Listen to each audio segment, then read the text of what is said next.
Hello everyone. तो आज हम बात करेंगे सीबीएसई में एक बहुत ही इम्पोर्टेंट पोम है जिसका नाम है the ball poem and it is written by John Berryman. बहुत ही ज़बरदस्त पोम है एंड ज़बरदस्त इसलिए भी है क्योंकि लिखने वाला खुद बहुत ज़बरदस्त राइटर है। So, John Berryman is one of America's most celebrated confessional poets, and basically he is known for his deeply emotional and introspective verses. उनकी पोइट्री जो है वो ह्यूमन कंडीशन, मानव जो एक परसेप्शन है, ह्यूमन परसेप्शन है, मनुष्य की जो सोच है, मनुष्य के जो इमोशंस हैं, उसकी भावनाएं हैं, उनमें बहुत डीपली जाके उनको एक्सप्लोर करती हैं इनकी poetries. And he really delves deep into the themes of loss, identity, psychological complexity and all. So let's move forward. Let's look at the themes of the poem. Basically तीन basic highlighting themes हैं। सबसे पहली theme जो है वो है loss and transience। इंसान जो है ना वो लॉस को बर्दाश्त नहीं कर पाता है ना। And one has to understand that losses, whether it is the loss of a loved one, whether it is the loss of any materialistic possession, they are a part and parcel of our life and we need to accept them. Acceptance होना बहुत ज़रूरी है। Loss और ट्रांजिएंस basically theme ये बताती है कि हमारी लाइफ वो कितनी ट्रांजिटरी है, कितनी कितनी कितनी टेम्परेरी सी है, कितनी जल्दी जल्दी शिफ्ट होती जाती है।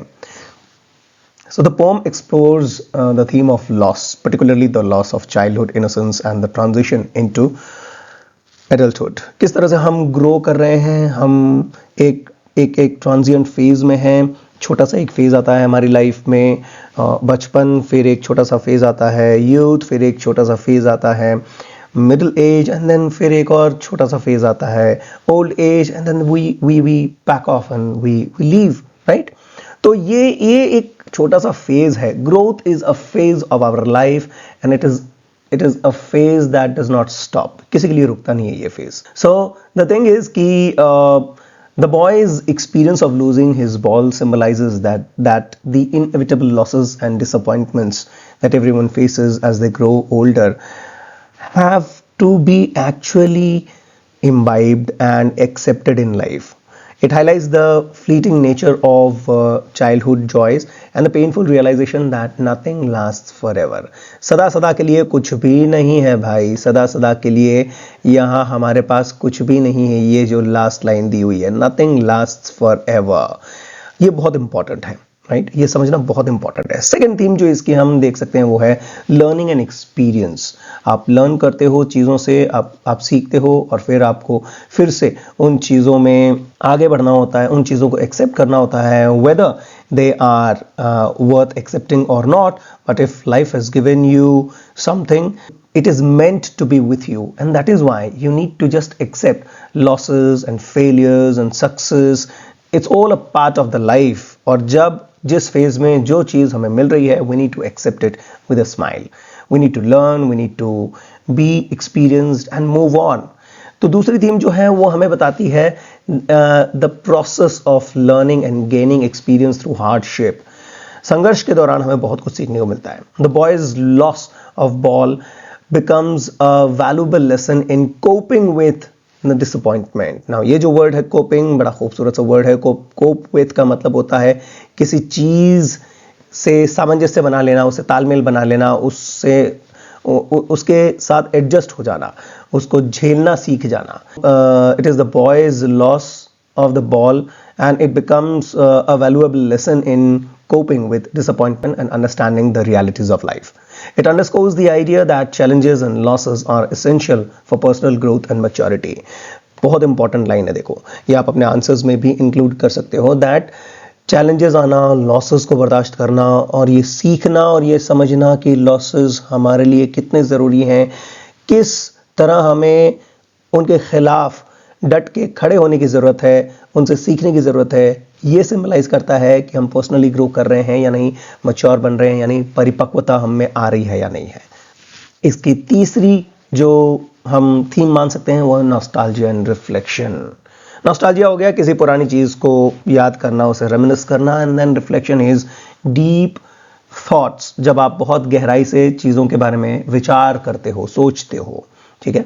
So the poem evokes feelings of nostalgia and reflection on the part of the speaker who recalls his own childhood experience of losing a ball. This theme explores how memories of childhood shape our understanding of ourselves and our journey through life. It emphasizes the significance of childhood experiences in shaping one's identity and perspective in the world. हमारी identity क्या है, हम अपने आप को कैसे portray करते हैं, हम अपने आप को कैसे समझते हैं. हिंदी में एक बहुत ही खूबसूरत सा शब्द है आत्मावलोकन, है ना. हम अपने अंदर झांक के कैसे देखते हैं, अपने आप को सेल्फ रिफ्लेक्ट करके कैसे समझते हैं, वो इस पोम में बहुत अच्छे से दिखाया गया है. और वो हम तभी सीख सकते हैं जब चीज़ें खो जाती हैं, लॉसेस होते हैं, राइट.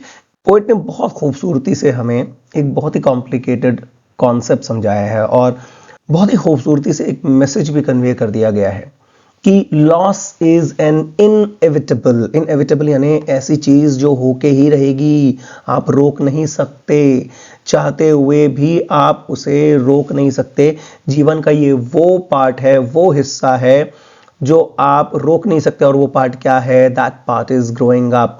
आप शारीरिक रूप से, मानसिक रूप से परिपक्व होते हो, बड़े होते हो, ग्रो करते हो, मैच्योर होते हो. उसका हमारी जिंदगी के हर एस्पेक्ट से लेना देना है.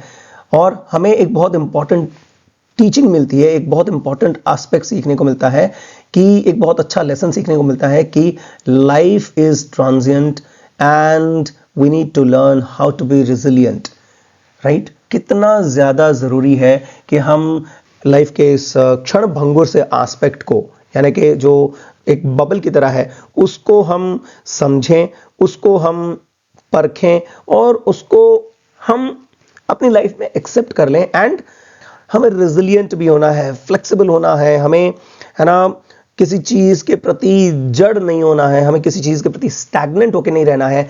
लाइफ को रेजिलिएंटली आगे बढ़ाना है, ठीक है. चीज़ों को विथस्टैंड करने की जो कैपेसिटी होती है, ठीक है, टफनेस जो होती है, उसे हम कहते हैं रेजिलियंस, ठीक है. ये रेजिलियंस वर्ड जो है, तो हम कह सकते हैं कि एक तरह का लचीलापन, एक तरह का हम कह सकते हैं कि फ्लेक्सिबिलिटी, एक तरह की एबिलिटी कि जिसमें हम, है ना, वापस इलास्टिक की तरह उसी शेप में आ सकें, हम पे प्रभाव ना पड़े. तो ये चीज़ें हमें समझनी ज़रूरी है. ये ज़िंदगी का एक बहुत बड़ा लेसन है. आगे बढ़ते हैं. And now let's look at the stanzas and the literary devices. तो पहले स्टैंजाज समझेंगे, साथ साथ में लिटरेरी डिवाइसेस दी हुई हैं. Will look at line wise what each line tries to make us understand, and then we'll also look at the poetic devices. बहुत important है CBSE के point of view से. इस सेशन में हम at the end of all these things हम एक बहुत ही अच्छा सा 3-4 स्लाइड्स का क्वेश्चन आंसर का राउंड भी रखेंगे, जिसमें हम देखेंगे बोर्ड के पॉइंट ऑफ व्यू से कौन से क्वेश्चंस आ सकते हैं. So without much adieu let's look eight line number 1 to 4. Poet कहते हैं, what is the boy now who has lost his ball? What is he to do? I saw it go merrily bouncing down the street and then merrily over there it is in the water. तो poet जानना चाहते हैं ये लड़का किस मानसिकता से गुजर रहा है, क्या सोच रहा है. What is he going through? Poet उस बच्चे को दूर से देख के समझने की कोशिश कर रहे हैं कि ये नन्हा सा बच्चा क्या सोच रहा होगा. What is the boy now? क्या सोच रहा है, किस मनस्थिति में है. What is he going through? Who has just lost his ball? अपनी गेंद खो के, अपने प्यारे से पोजीशन को खो के, उस गेंद को जो बचपन से उसके साथ है उसको खो के क्या सोच रहा होगा. What is he to do now? What is he to do now? क्या करेगा वो, क्या सोचेगा, क्या कदम उठाएगा, क्या वो आगे पहल करेगा, समझ ही नहीं पा रहा है शायद. ही इज डम्बफाउंडेड, पता ही नहीं चल रहा उसको. रेपिटेशन है, देखो व्हाट और व्हाट. और यहाँ पे एनाफोरा है. एनाफोरा क्या होता है सर? एनाफोरा है जब 2 या 2 से ज्यादा लाइनें सेम वर्ड से स्टार्ट होती हों, लगातार 2 या 2 से ज्यादा लाइनें सेम ही वर्ड से स्टार्ट होती हों. ये हमने यहाँ भी देखने को मिलेगा. मैरिली और मैरिली, वॉट और वॉट. पहले 4 लाइनों में 2-2 लाइनें, पहली 2 लाइनें और नेक्स्ट 2 लाइनें सेम वर्ड से स्टार्ट हो रही हैं, तो ये एनाफोरा है. ठीक है, ये बहुत अच्छे से मैंने यहाँ पे मार्क कर दिया है. You people can go through it.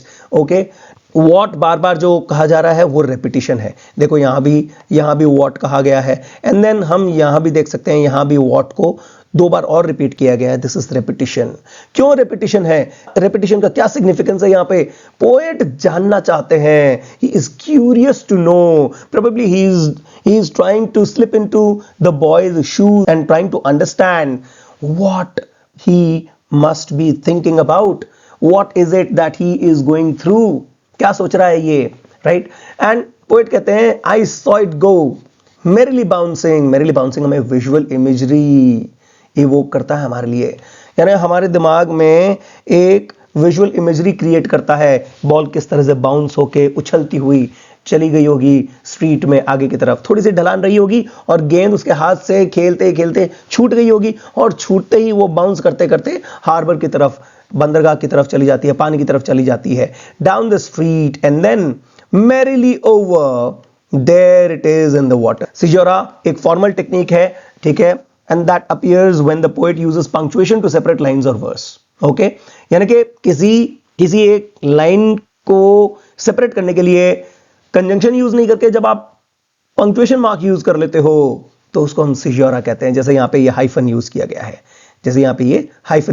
है, है ना, लाइंस को अलग करने के लिए, यहाँ एक विचार को पृथक करने के लिए, अलग करने के लिए। ओके, यहां पे हम देख सकते हैं कि मेरिली बाउंसिंग यानी खुशी खुशी बाउंस कर रही है। गेंद खुश नहीं हो सकती, it is a non living being, फिर भी उसको बताया गया है, ऐसा दिखाया गया है जैसे वो खुशी खुशी नाच रही है, उछल रही है। जैसे इंसान खुशी में नाचता है, उछलता है, वैसे ही बॉल को भी मेरिली बाउंसिंग आ गया है। This is an absolutely classical case of personification. ठीक है, यहां पे हम देख सकते हैं असोनेंस यूज किया गया है, बार बार ओ साउंड हमें प्रिडोमिनेंटली यूज करते हुए बताया गया है। ठीक है, तो हम इसको असोनेंस कह सकते हैं, राइट? ये हमारा पहली 4 लाइनों का एक्सप्लेनेशन है। Okay, moving forward, line number 5 to 9. So the poet further says that no use to say, oh, there are other balls. An ultimate shaking grief fixes the boy as he stands rigid, trembling, staring down all his young days into the harbor where his ball went. I would not intrude on him. Poet कहते हैं कि कोई फायदा नहीं है ये समझा के कि बहुत सारी और बॉल्स हैं, बहुत सारा और आपके पास खेलने का साधन है, आपको और गेंदें भी लाके दी जा सकती हैं। कोई फायदा नहीं है ये बात कह के, क्योंकि वो जो बच्चा है वो एक अल्टीमेट शेकिंग ग्रीफ, ये अल्टीमेट शेकिंग ग्रीफ जो है ये एक तरह का हाइपरबली है। हाइपरबली हम किसे कहते हैं? जब कोई किसी बात को एग्जैजरेट करके बताया जाए कि एक बहुत ही भयानक सा जड़ कर देने वाला डर उसको कांपने पे मजबूर कर रहा है, वो कांप रहा है। As he stands there rigid and then again he is trembling, वो जड़ खड़ा है लेकिन कांप रहा है और अपलक निहारे जा रहा है, घूरे जा रहा है। All his young days metaphor है for the lost ball and his childhood, for the lost ball and all his childhood। ठीक है, अपनी बचपन की यादों को वो ताजा करते हुए फ्लैशबैक की तरह उसकी आंखों के सामने वो बचपन के दिन उसके घूम रहे हैं। All his young days into the harbor, और वो बॉल कहां चली गई? हार्बर में चली गई है, जहां उसकी बॉल गई और फिर वो अब उसकी पहुंच से बाहर हो गई है। पोएट कहते हैं I would not intrude on him, उसकी भावनाओं में मैं बिल्कुल भी इंट्रूजन नहीं करूंगा। इस इंट्रूजन का मतलब हम क्या समझें? यानी कि वो उसकी भावनाओं में दखल अंदाजी नहीं करना चाहते हैं। And what a beautiful thought. Poet चाहते हैं that the boy should learn the shock that one experiences when something is lost, और वो नहीं चाहते हैं कि भावनात्मक रूप से उसकी बैसाखी बने। क्यों? क्योंकि अगर आज उन्होंने सिंपैथेटिक वर्ड कह दिए उस बच्चे को, आज उन्होंने जाके दुलार पुचकार के उसको संभाल लिया, आज उस डर से उसको बचा लिया, तो शायद जब वो बड़ा होगा तो हर कदम पे उसको यही लगेगा कि कोई ना कोई मेरा सहारा बनेगा, कोई ना कोई मुझे आके मेरे संघर्ष के समय में मुझे सहारा देगा, मुझे सहानुभूतिपूर्ण कुछ शब्द कहेगा। ही और शी और somebody will be there to support me, to help me. Somebody will be there always who I can rely on. लेकिन ये जरूरी नहीं है। पोएट बहुत ही अच्छे से इस बात को समझते हैं। यहां एक सेल्फ रिफ्लेक्शन समझ में आता है। शायद पोएट भी ऐसे ही किसी फेज से गुजरे होंगे। तो वो चाहते हैं अब ये बच्चा अपने पैरों पे खुद खड़े होना सीखे, अपने इस डर को, भय को, अपने इस आतंक को, अपनी उस चीज को खोते हुए देख के वो समझे कि ये चीजें सहन करनी पड़ेंगी। उसके अंदर एक सहिष्णुता, एक सहनशीलता जागनी चाहिए, एक एंड्योरेंस जागनी चाहिए। अगर आज नहीं जागेगी तो बड़े होके वो कमजोर हो जाएगा। He will fall prey to the harsh circumstances, the hardships of life, and he will not be able to cope with them. यानी कि जिंदगी जब भी संघर्ष देगी तो वो किसी ना किसी सहारे की आस में रहेगा, लेकिन हर बार कोई सहारा बन जाए ऐसा जरूरी नहीं है, और ये उसे सीखना पड़ेगा। पोइट उसे अभी से सिखाना चाहते हैं। लाइन नंबर 2 से लेके लाइन नंबर 5 तक इस स्टैंजा में एंजाममेंट है। एंजाममेंट क्या होता है? देखो, यहां कहीं भी कोई पंक्चुएशन मार्क किसी लाइन के एंड में नहीं है सिवाय इस आखिरी लाइन के। इस आखिरी लाइन में आपको पंक्चुएशन दिखेगा। ये विचार, ये थॉट शुरू होता है यहां से यहां तक आके खत्म होता है, और इसके बीच किसी भी लाइन के एंड में कोई पंक्चुएशन मार्क नहीं है। This is known as enjambment. यानी ये लाइन जो है वो, ये लाइनें एंजाम्ड हैं, एक ही विचार को एक्सटेंड करके एक्सप्रेस कर रही हैं। Okay, let's quickly move to the next lines. So line number 10 to 14 are trying to tell us something about materialistic possession and his sense of responsibility. Let's understand. A dime, another ball is worthless. Now he senses his first responsibility in a world of possessions. And people will take balls will be lost always, little boy.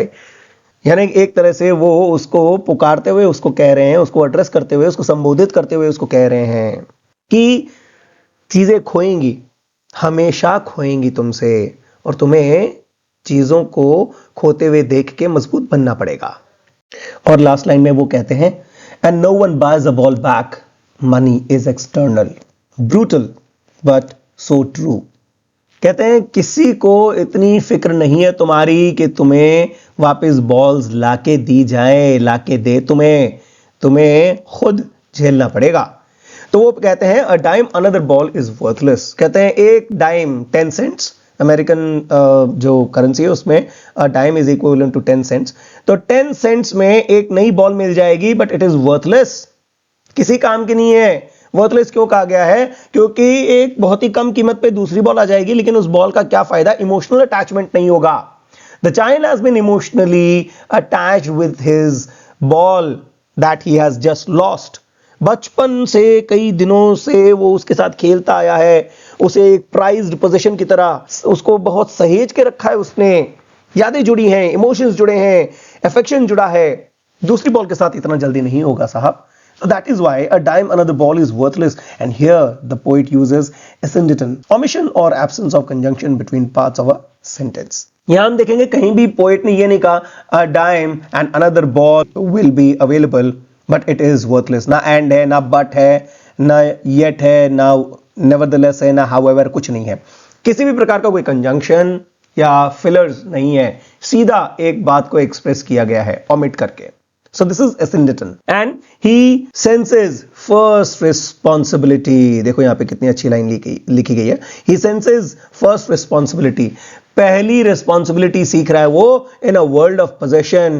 भाई सांसारिक जो जीवन जी रहा है, वो जो भौतिक संसाधन है, पैसे से खरीदी जाने वाली चीजें हैं, उन चीजों में वो अपनी रिस्पॉन्सिबिलिटी देख रहा है, अपनी रिस्पॉन्सिबिलिटी समझ रहा है। सो ही सेंसेस हिज फर्स्ट रिस्पॉन्सिबिलिटी में आप देखोगे प्रोनाउंस्ड तरीके से, हाईलाइटेड तरीके से एस साउंड बार बार रिपीट किया गया है, अंडरलाइन दम, और इसे हम कॉन्सोनेंस कहते हैं। इसे हम क्या कहते हैं? इसे हम कॉन्सोनेंस कहते हैं।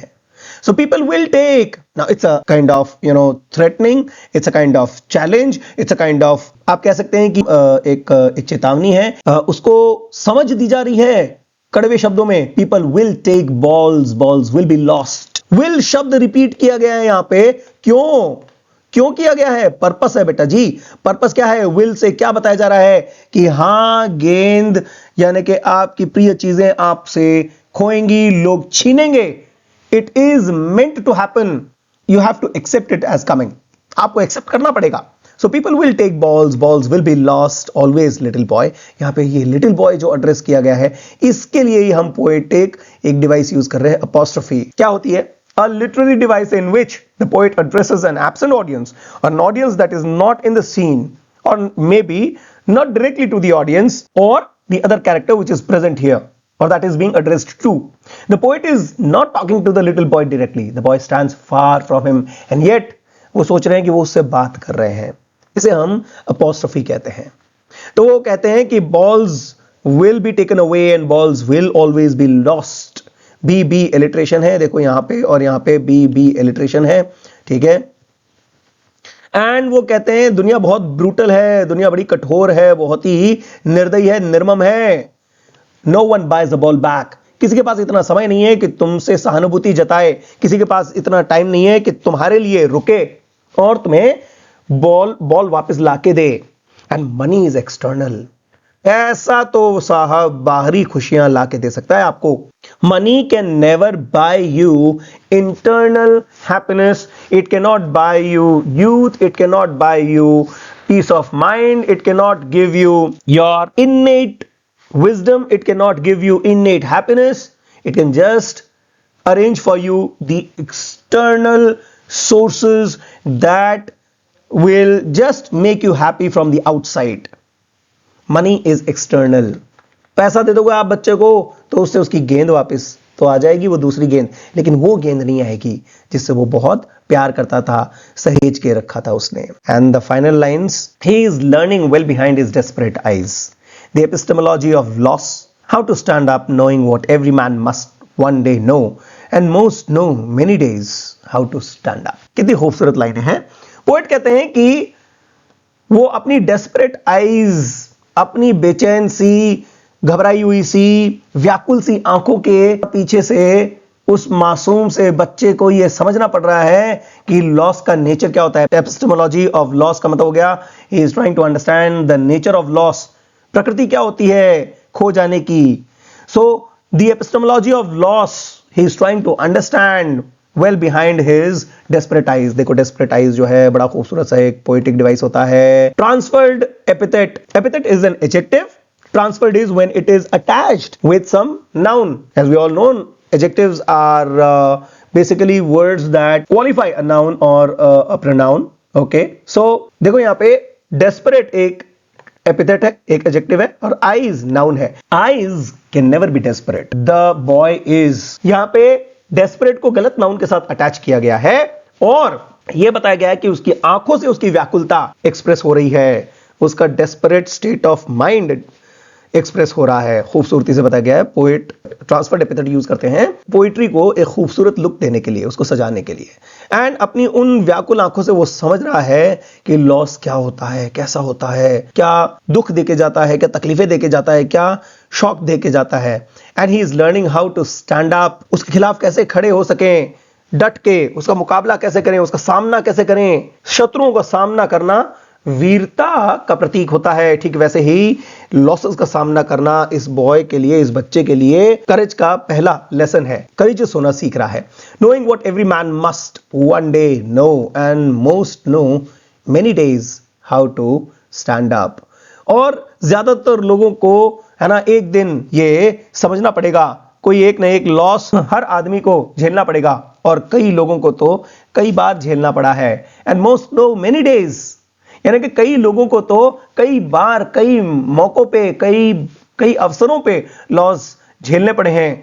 उन्होंने तो काफी दिनों से इन लॉसेस को झेल झेल के अपने आप को पाषाण जैसा मजबूत बना लिया है और उनको ये सीख मिल गई है हाउ टू स्टैंड अप।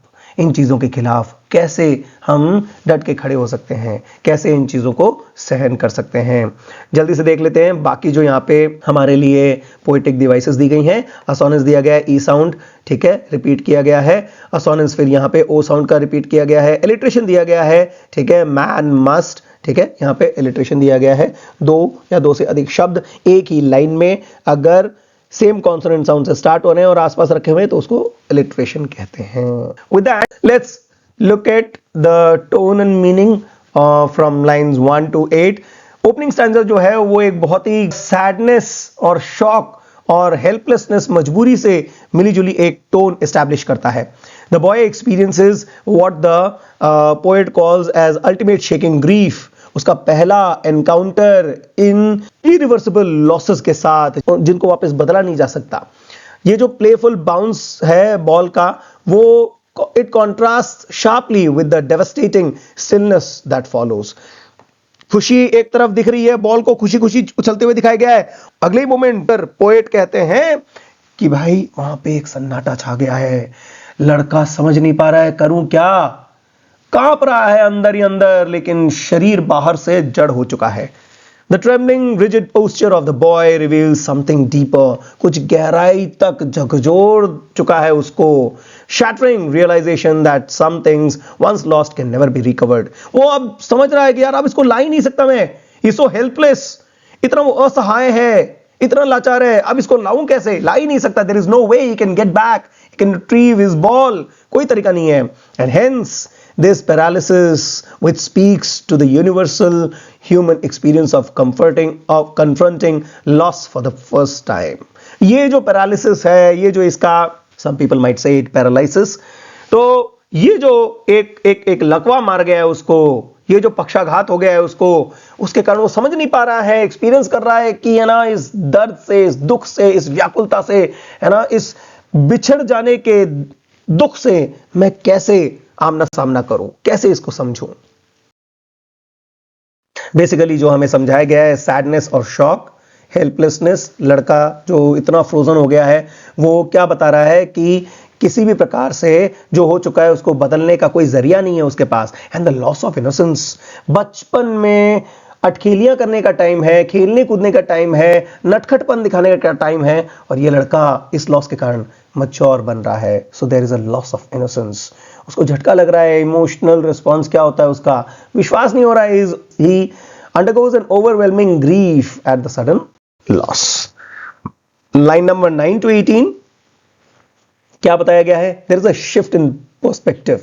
तो ये टोन जो है अब वो चेंज हो जाती है, देखो। And it changes from immediate grief to something deeper and more philosophical. उसको अब समझना पड़ेगा, उसको मैच्योरिटी दिखानी पड़ेगी। he has to withstand, he has to face, he has to endure, he has to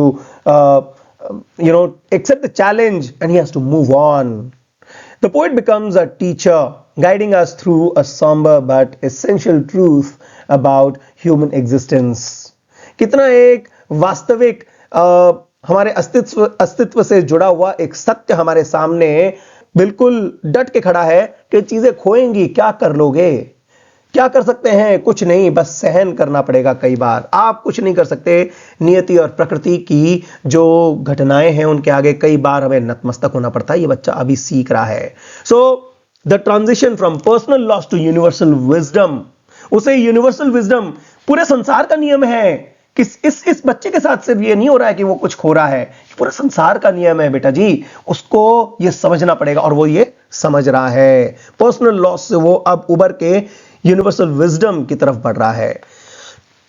The boy is learning what adults know but often forget. Loss is an inevitable part of life and that it must be faced with courage and acceptance. साहस, धैर्य, विनम्रता, persistent होके समझना पड़ेगा, सहन करना पड़ेगा।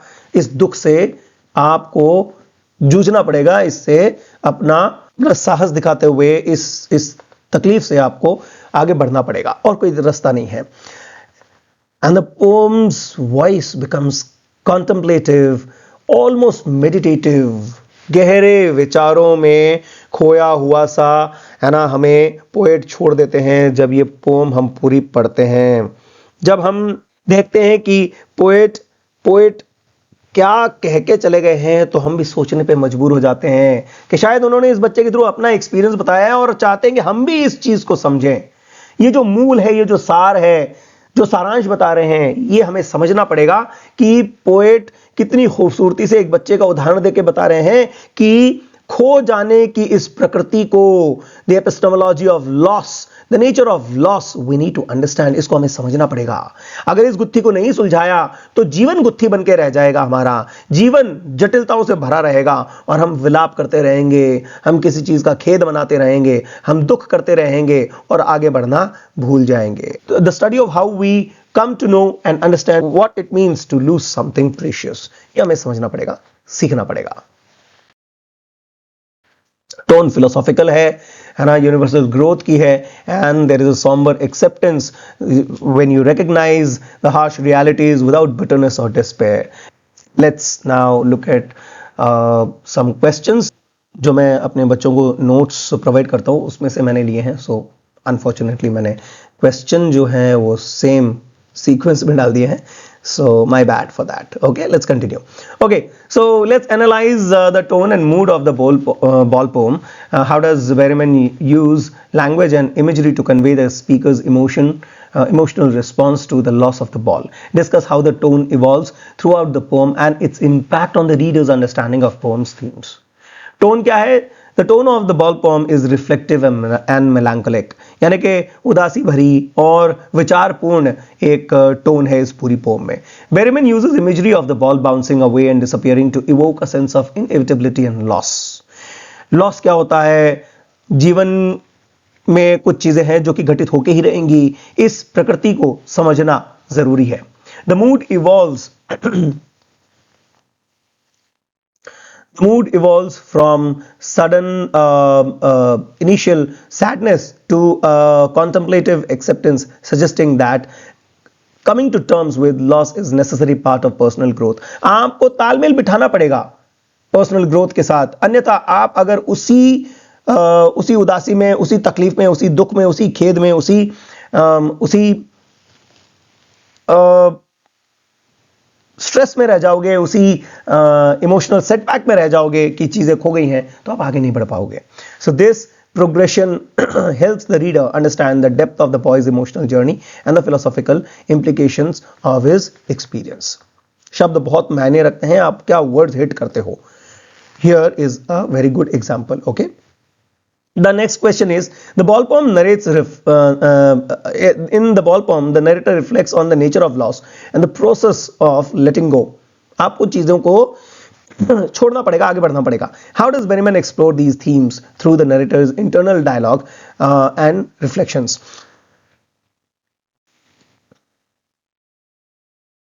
What does the narrator's reaction to the loss of the ball reveal about the human experience of loss and the transition from childhood to adulthood? The narrator in the ball poem uses the lost ball as a metaphor for broader themes of loss and self-discovery. The boy's reaction to losing the ball reflects a deeper realization. एक गहरा आत्म अनुभव हो रहा है उसको, क्या? About the transient nature of possessions and the need to face reality.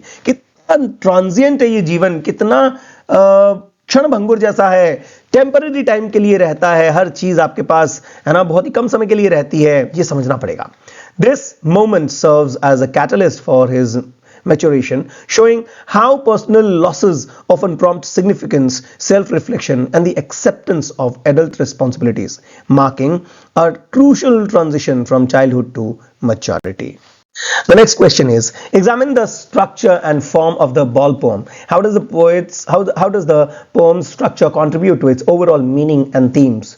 Consider elements such as rhyme, meter, stanza, formation in your response. How does the form of the poem enhance its exploration of the subject matter?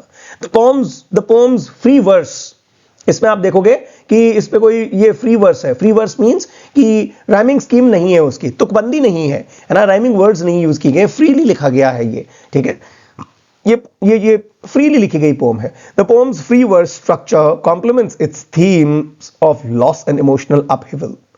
By avoiding a strict form, Berryman mirrors the unpredictable nature of the boy's feelings, the chaos of losing something cherished.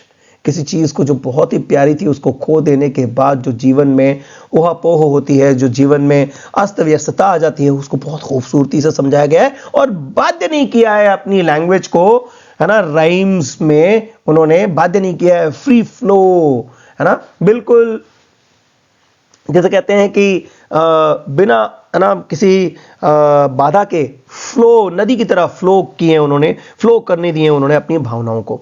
This lack of formal constraints reflects the personal and introspective nature of the experience, emphasizing that the process of dealing with loss is often unstructured and complex, enhancing the thematic depth of the poem. The next question is, so reflect on the use of imagery in the ball poem. How does Berryman employ vivid imagery, vivid यानी बहुत ही जीवंत, to create a sense of realism and emotional depth? Choose specific images from the poem and analyze how they contribute to the overall impact of the poem on the reader. Berryman's vivid imagery in the ball poem effectively conveys the boy's sense of loss and introspection. Descriptions of the ball bouncing away and the boy's futile attempts to retrieve it create a stark visual representation of his emotional state. व्यर्थ में वो बच्चा सोच रहा होगा मन में कि इसको वापस कैसे लाऊं, न जाने क्या सोच रहा होगा. बॉल मेरिली बाउंस कर रही है, वो जड़ होके खड़ा है, वो बिल्कुल रिजिड होके खड़ा है, ही इज स्टेयरिंग. ये सारी विजुअल इमेजरी क्रिएट करती है हमारे माइंड में. These images enhance the reader's connection to the boys experience, making the abstract concepts of loss and acceptance more tangible and impactful through concrete relatable details. ये imagery जब हमारे दिमाग में जागती है तो हम शायद उस जगह अपने आप को रख के सोच सकते हैं. पोएट भी अपने शब्दों से वही जादू क्रिएट करता है. पोएट ने, बेरीमैन ने बहुत ही अच्छे से इमेजरी यूज की है इस पोम में, ताकि हमारे दिमाग में वो वैसी कल्पनाएं जागे, वो सीन विविडली हमारे सामने, हमारी आंखों के सामने घूम सकें और हम उस बच्चे को ऐसा लगे कि हम उस बच्चे को देख रहे हैं और समझने की कोशिश कर रहे हैं कि ये बच्चा क्या सोच रहा होगा. The next question is, explore the philosophical undertones in the ball poem. How does the poem address existential question about material possessions and their role in human life? Discuss how the narrator's contemplation of the lost ball serves as a broader commentary on human attachment and the nature of reality. Wow, deep question. चलो समझने की कोशिश करते हैं. Philosophical aspect पे ये pome हमें क्या कहना चाहती है, ठीक है. और पोम में जो एक एग्जिस्टेंशियल क्वेश्चन उठाया गया है मटेरियल पोजेशंस का और उनका क्या रोल होता है ह्यूमन लाइफ में, उस पे कमेंट करना है. The ball poem addresses existential themes by reflecting on the nature of material possessions and their impermanence. Temporary होती हैं ये, जो पैसे से खरीदी गई चीजें होती हैं, कभी ना कभी खोएंगी. The narrator's contemplation of the lost ball prompts philosophical questions about the value of things in our lives and the inevitability of loss. The ball's loss becomes a metaphor for the broader existential challenge of accepting the transient nature of material wealth and finding meaning beyond physical objects. Money is external जो line थी वो यही तो बता रही है कि पैसा बाहरी सुख दे सकता है, आंतरिक नहीं, और पैसा लिमिटेड सुख दे सकता है, असीमित नहीं. How does the ball poem address the concept of self awareness and growth? भाई हम पर्सनली कैसे ग्रो कर रहे हैं, अपने आप के बारे में अवेयर, जागरूक है या नहीं, ये कैसे पता चलता है. Analyze how the narrator's experience with the lost ball serves as a catalyst for self-reflection and maturity. In what ways does the poem suggest that such experiences are integral to personal development? व्यक्तिगत रूप से आप कैसे grow कर सकते हो, इस pome के थ्रू कैसे समझाया गया है ये हमें बताना है. ठीक है, तो भाई ये लॉस्ट बॉल जो है वो as a catalyst, as a source of self reflection and maturity कैसे बताई गई है. The ball poem, in the ball poem, the boy's experience with the lost ball prompts significant self-awareness and growth. The loss forces him to confront the reality of impermanence and necessity of emotional detachment. हमें detach होना पड़ेगा, तटस्थ होना पड़ेगा, indifferent होना पड़ेगा ऐसे छोटे मोटे लॉसेस से. अगर हम उनसे जुड़े रहे भावनात्मक रूप से, अगर वो हमारे साथ साथ जुड़ी रही वो छोटी मोटी यादें, तो हम पीड़ित होंगे. We will make ourselves sick and pale, क्योंकि हम ग्रज करते रहेंगे, हम उन चीजों के प्रति विलाप करते रहेंगे और इससे हम मानसिक रूप से बहुत ही तनावग्रस्त रहेंगे, व्याकुल रहेंगे, जिसके कारण हम आगे नहीं बढ़ पाएंगे. This process illustrates how personal losses, while painful, can lead to greater self-understanding and maturity. दर्द तो होगा, लेकिन ये हमें दर्द दर्द को सहन करना सिखा देते हैं ये एक्सपीरियंसेस, ये अनुभव हमें, और उसके कारण हम और ज्यादा सेल्फ अवेयर होते हैं, सेल्फ अंडरस्टैंडिंग जागती है और मैच्योरिटी जागती है, which also ultimately helps in highlighting the role of such experiences in personal development and the transition from childhood to adulthood. कैसे हम बाल्यावस्था से हम युवावस्था और युवावस्था से किस प्रकार हम एक बहुत ही परिपक्व मनुष्य के रूप में आगे बढ़ते हैं, ये इस पोएम से हमें सीखने को मिलता है. With that, we come to the end of the poem. I hope you are able to, once you go through the video, you will be able to understand, have a better view of the poem, have a better view of understanding the poem, not only from the academic perspective, but also from your personal perspective, your life's reflection. I hope you will be able to, think from that point of view also, right? For more such videos, please like, share, subscribe, comment. फैलाओ, जितना फैला सकते हो इसको अपने दोस्तों के साथ share करो. एंड मेरे कुछ वीडियोस और हैं जो ऐसे ही टॉपिक्स पे बनाए गए हैं. आप dust of snow and fire and ice के वीडियोस बहुत खूबसूरत से मैंने, है ना, अपलोड किए हुए हैं. उनका लिंक मैं शेयर कर रहा हूँ. Please please please go through दम. एक बहुत ही खूबसूरत सा वीडियो है जिसमें हम कुछ चैप्टर्स के कैरेक्टर स्केचेस को एनालाइज कर रहे हैं. गो थ्रू दम, you will surely find them quite handy. And if you go through them properly and remember bits and pieces also, you'll be able to frame up a very good answer. All the very best. Thank you. Keep learning, keep sharing. Goodbye.